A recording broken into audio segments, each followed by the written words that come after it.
It's now IFA tradition for Sony to introduce a new smartphone or two every time it turns up in Berlin, and this year we have the Xperia XZ3.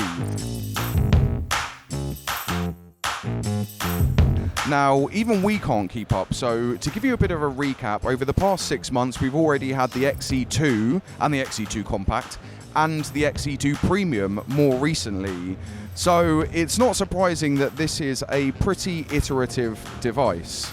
A lot of what you see here on the XZ3 is actually borrowed from the XZ2. So we're talking the same fantastic Qualcomm Snapdragon 845 processor, 4GB of RAM, 64GB of storage, waterproofing, wireless charging, and the same 19-megapixel Motion Eye camera with 4K HDR video recording and super slow-mo 960 FPS clips at 1080p. But the biggest difference here is the new 6-inch Quad HD Plus HDR OLED display. Give me a minute to catch my breath. Sony says the color reproduction, the contrast, the intensity is absolutely unmatched in smartphones. The screen curves around the side a lot like you might see on a Samsung Galaxy S9. So it's one of the first Sony phones to basically completely do away with bezel. Now that also makes it a little bit bigger than the XZ2, though you probably wouldn't notice it unless you kind of put them side by side. It looks a lot like the XZ2. The design is very familiar, although this time round you get this chrome mirror-coated finish, which makes for some lovely colours that really catch the light. It is a beautiful phone.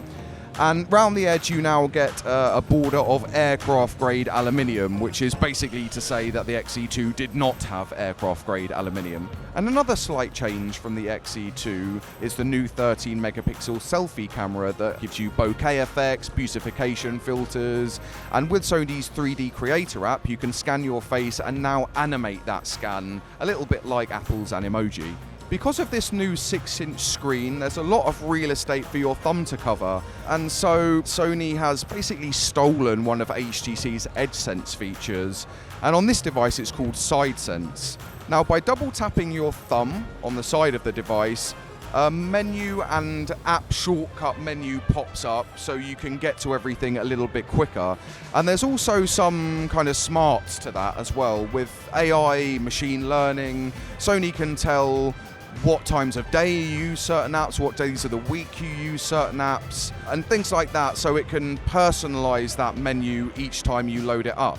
There's also another AI feature which automatically loads the camera app if the phone thinks that you're about to take a picture. So if you imagine taking it out of your pocket and immediately putting it into the landscape orientation, then you're probably wanting to take a picture. So Sony will automatically load the camera app for you and even take pictures for you.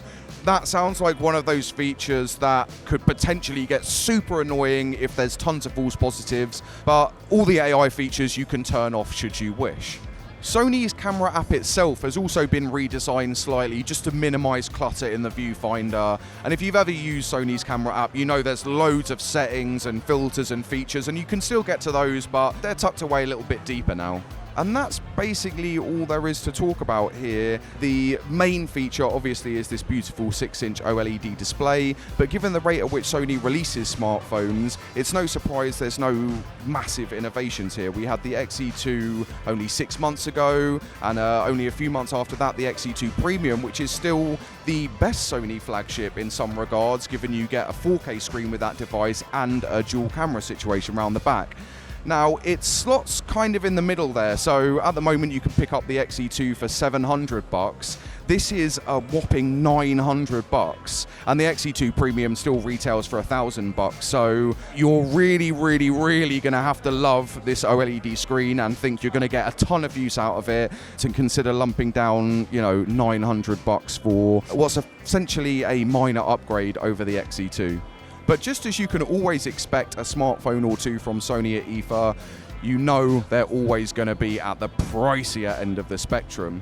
But for all the other news from Sony and everyone else at IFA 2018, make sure you keep your eyes on Engadget.com.